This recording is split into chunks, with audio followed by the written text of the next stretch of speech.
नमस्कार मित्रों, हमारे यात्रा चैनल में आपका एक बार फिर से स्वागत है। आज हम आपको नैमिषारण्य धाम के पास स्थित एक चमत्कारिक तीर्थ के पास ले चल रहे हैं, जिसे रुद्रावर्त तीर्थ या रुद्रावर्त महादेव के स्थान के नाम से जाना जाता है। यह स्थान नैमिषारण्य से करीब 7 किलोमीटर दूर स्थित है और ये एक गाँव के बीच में स्थित है, जिसे अरबापुर के नाम से जाना जाता है। नैमिषारण्य धाम के बारे में आपको डिस्क्रिप्शन में लिंक मिल जाएगा, जिसकी आप सहायता ले सकते हैं यहाँ तक पहुँचने के लिए। गांव के बाहर गोमती नदी के तट पर स्थित इस मंदिर का बहुत ही विशेष महत्व है और कहते हैं ये चमत्कारिक मंदिर बहुत दिनों से यहाँ पर है। अभी लोगों को इसके बारे में कोई खास जानकारी नहीं है, लेकिन फिर भी सोमवार को यहाँ पर भक्तों की काफ़ी भीड़ होती है। यहाँ प्रसाद में केवल फल चढ़ाए जाते हैं और ऐसा कहते हैं महादेव का चमत्कार है कि इसमें से कुछ फल आपको महादेव प्रसाद के स्वरूप में वापस कर देते हैं। इस मंदिर का परिसर कोई बहुत बड़ा नहीं है। इस मंदिर में आप जाएंगे तो आपको दाएं तरफ केवल 2 छोटे छोटे मंदिर मिलेंगे, लेकिन जो मुख्य मंदिर है वह सामने नदी के अंदर है और ऐसा कहते हैं कि यह मंदिर इस नदी में काफ़ी दिनों से डूबा हुआ है। प्राचीन समय में यहाँ पर कोई मंदिर था जिसके अवशेष आज भी यहाँ पर मौजूद हैं और भक्तगण इसी पानी में उस मंदिर के अवशेष के दर्शन करते हैं। और ऐसा कहते हैं कि जब गर्मी में नदी थोड़ा कम होती है तो मंदिर के अवशेष आपको दिखाई देते हैं। हालांकि शिवलिंग कहते हैं इसमें बहुत नीचे है और यहाँ के मंदिर के पुजारी ने बताया कि उनको डेली इस मंदिर में डुबकी मार कर जाना पड़ता है मंदिर की साफ़ सफाई और पूजा इत्यादि करने के लिए। भक्तगण इन्हीं सीढ़ियों से अपना प्रसाद, दूध, जल, बेलपत्र इत्यादि महादेव को अर्पित करते हैं और ऐसा माना जाता है कि गहराई में समाये हुए महादेव इस प्रसाद को आपको स्वीकार कर लेते हैं और उसके बाद वो फल स्वरूप आपको कुछ प्रसाद वापस भी कर देते हैं। आप इसमें से जो भी फल डालते हैं वो कुछ फल वापस आपके पास आ जाते हैं और ऐसा कहते हैं कि वो महादेव का प्रसाद है जो महादेव ने आपको वापस किया है। यही यहाँ का चमत्कार है, जिसे आप विश्वास या आस्था का नाम दे सकते हैं।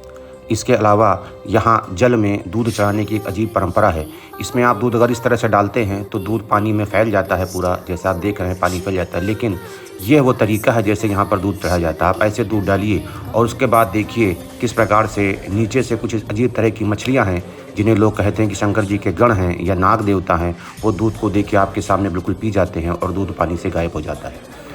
ऐसा माना जाता है कि प्राचीन समय में यहाँ पर कोई महादेव का सिद्ध स्थान था जो आज नदी में डूब गया है, लेकिन फिर भी उनका शिवलिंग जो स्वयंभू है इस पानी के अंदर तलहटी में कहीं विराजमान है, जिसकी आस्था पर भक्त लोग यहाँ पर उनकी पूजा और अर्चना करते हैं। तो मित्रों, इस चमत्कारिक रुद्रावर्त तीर्थ या रुद्रावर्त कुंड के दर्शन करने के पश्चात चलिए अब आपको मंदिर के परिसर में ले चलते हैं। इस मंदिर के परिसर में ये 2 मंदिर हैं, जिसमें से एक मंदिर शिव जी को अर्पित है और यहाँ पर 10 इंच का एक छोटा सा शिवलिंग है और ऐसा कहते हैं कि ये भी प्राचीन स्वयंभू शिवलिंग है जिसके लोग दर्शन करते हैं, पूजा अर्चना इत्यादि करते हैं। यह मंदिर परिसर में मौजूद शिवलिंग है जिसकी आप पूजा अर्चना कर सकते हैं, जल इत्यादि इस पर भी चढ़ा सकते हैं और ये भी स्वयंभू माना जाता है। तो इसके बाद मंदिर में हम यहाँ से बाहर चलते हैं और बगल में एक जो पार्वती शिव जी का भी मंदिर है उसको भी आप देख सकते हैं। और इसके बाद इस मंदिर में ज़्यादा कुछ खास नहीं है, क्योंकि यह अभी ग्रामीण इलाके में है और यहाँ पर ज़्यादा विकास नहीं हुआ है, तो यहाँ पर ये अभी थोड़ा सा उपेक्षा का केंद्र बना हुआ है। लेकिन ऐसा कहते हैं कि सरकार द्वारा नैमिषारण्य प्रोजेक्ट के बाद जो दूसरा प्रोजेक्ट है उसमें रुद्रावर्त तीर्थ का विकास करने का सरकार द्वारा उद्देश्य रखा गया है, जो इसे एक अच्छा तीर्थ बना देगा। तो यात्रियों की सुविधा के नाम पर यहाँ पर केवल एक यात्री निवास है 2 कमरे का। इसके अलावा यहाँ पर खाने पीने की व्यवस्था भी नहीं है और ये केवल एक चाय की दुकान है जो दिन में आपको केवल सुविधा देती है। यहाँ पर बिजली व्यवस्था भी बहुत अच्छी नहीं है, इसलिए आपसे रिक्वेस्ट है कि आप अपनी यात्रा यहाँ दिन में ही प्लान करें।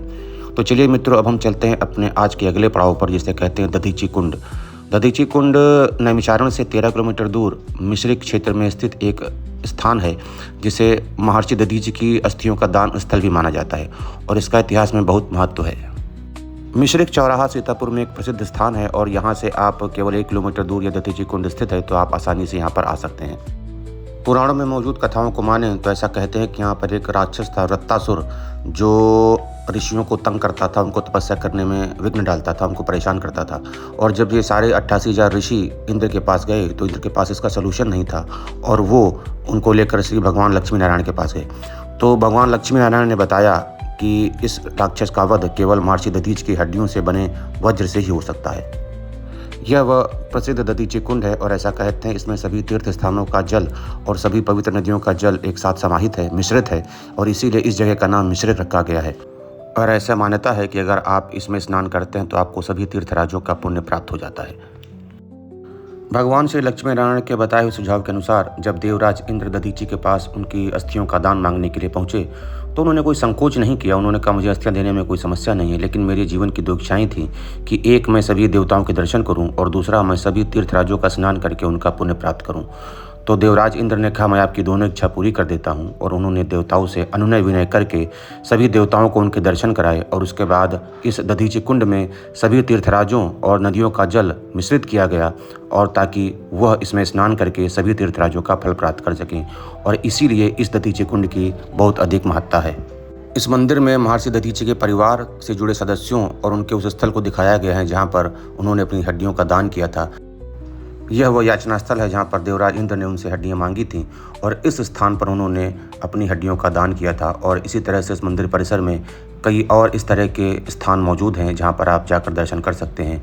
एक दधीची के ये महादेव हैं जिनकी दधीची भगवान पूजा करते थे, ये वो महादेव हैं। और इसके पीछे ये एक तालाब है जहाँ पर आप जाकर थोड़ा प्रकृति का आनंद भी ले सकते हैं। तो इस मंदिर में देखने के लिए इतना ही था। इसके बाद हम लोग वापस आते हैं और इस मंदिर में वापस आते ही आप भगवान दधीची का मंदिर जो है उसके दर्शन कर सकते हैं और यहाँ से इस मंदिर से बाहर आ सकते हैं। तो ये जो दधीची कुंड का जो इतिहास है ये काफ़ी रोचक है और ऐसा यहाँ पर पंडित जी बैठे रहते हैं, बताते हैं, आप चाहें तो उनसे ही सुन भी सकते हैं। महर्षि दधीची द्वारा दान की गई हड्डियों से एक वज्र बनाया गया और उस वज्र से वृत्तासुर का वध किया गया। तो इस तरह से महर्षि दधीच हमारे इतिहास में हमेशा के लिए अमर हो गए। तो इस मंदिर के बाहर आप जब निकलते हैं तो आप थोड़ी बहुत खिलौने की दुकानें हैं जिसमें आप बच्चों के लिए खरीदारी कर सकते हैं, खिलौने, चूड़ी इत्यादि ले सकते हैं और आप चाहें तो प्रसाद इत्यादि की भी खरीदारी कर सकते हैं। तो मित्रों, नैमिषारण्य के लिए आप हमारा पुराना वीडियो देख सकते हैं जिसका लिंक मैं आपको डिस्क्रिप्शन बॉक्स में दे दूंगा। और आज की हमारी रुद्रावर तीर्थ और दधीची कुंड की यात्रा यहीं पर समाप्त होती है। हम आपसे अगली किसी यात्रा में फिर मिलेंगे। तब तक के लिए धन्यवाद। हर हर महादेव।